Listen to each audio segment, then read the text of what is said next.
สุดท้ายปอนถึงออกนี้ส้มสวากรมการนิติเรื่องนิติในขนมเปรี้ยกุมปีทั้งไงนี้ยังนึกสนาบเรื่องนิติอัมพีออบิเกลบังการสิกได้สกสารได้ดอกสรังเจนปีเปรี้ยกุมปีซ้ำอยู่ไอซ์ไซติมวยจมปุกมาไพ่พรำคอมวยดอกคอ30 ให้ในจงมันจับในสายเรื่องนี้ยังมีสำนวนมวยจำนวนสำหรับไอปอนชลายผ่องได้ดุจเนสส้มสนับได้ยกเจ็ดตุกดะแต่งออกนี้นะปอน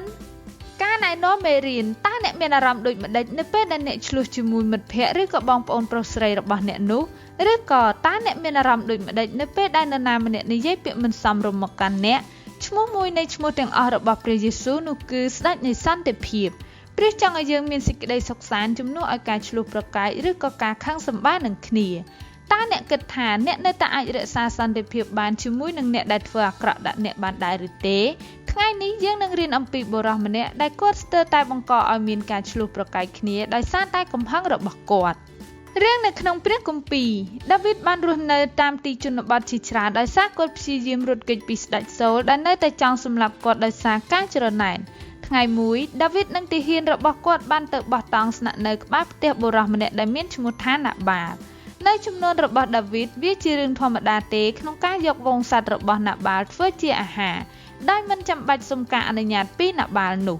ប៉ុន្តែដាវីតគឺជាបុរសដ៏ល្អគាត់បានប្រាប់ទាហានរបស់គាត់មិនឲ្យយកអ្វីទាំងអស់ដែលជាកម្មសិទ្ធិរបស់ណាបាលជាដាច់ខាតហើយនៅចំពោះមុខដាវីតនិងទាហានរបស់គាត់បានជួយការពារវង្សសត្វរបស់ណាបាលពីពួកចោរទៀតផងប៉ុន្មានថ្ងៃក្រោយមកដាវីតបានសុំសត្វខ្លះពីណាបាលដើម្បីធ្វើជាម្ហូបអាហារសម្រាប់ទាហានរបស់គាត់ដោយសារលោកបានជួយការពារវង្សសត្វរបស់ណាបាលច្រើនថ្ងៃមកហើយប៉ុន្តែណាបាលមានចិត្តឆេវឆាវចំពោះដាវីតហើយមិនព្រមឲ្យអាហារទៅដាវីតទេ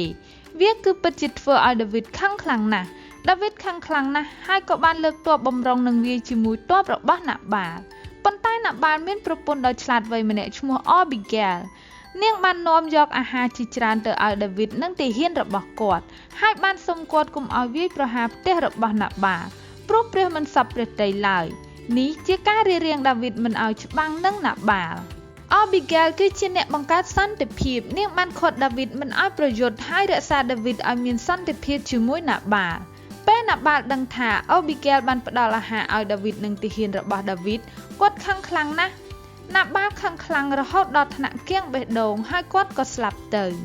ពេលយើងមានចិត្តខឹងវាមិនត្រឹមតែមិនល្អសម្រាប់រាងកាយរបស់យើងនោះទេតែក៏អាក្រក់សម្រាប់ព្រលឹងយើងដែរមួយរយៈក្រោយមកពីព្រោះតែដាវីតពិតជាដឹងគុណដល់អប៊ីហ្គេលដែលបានជួយបញ្ឈប់កំហឹងរបស់គាត់ដាវីតសប្បាយចិត្តជាខ្លាំងដែលអប៊ីហ្គេលបានបញ្ឈប់គាត់កុំឲ្យមានចិត្តខឹងហើយរក្សាគាត់ឲ្យមានសន្តិភាពដូច្នេះគាត់បានសម្រេចចិត្តរៀបការជាមួយនាងបន្ទាប់ពីប្តីរបស់នាងស្លាប់ទៅ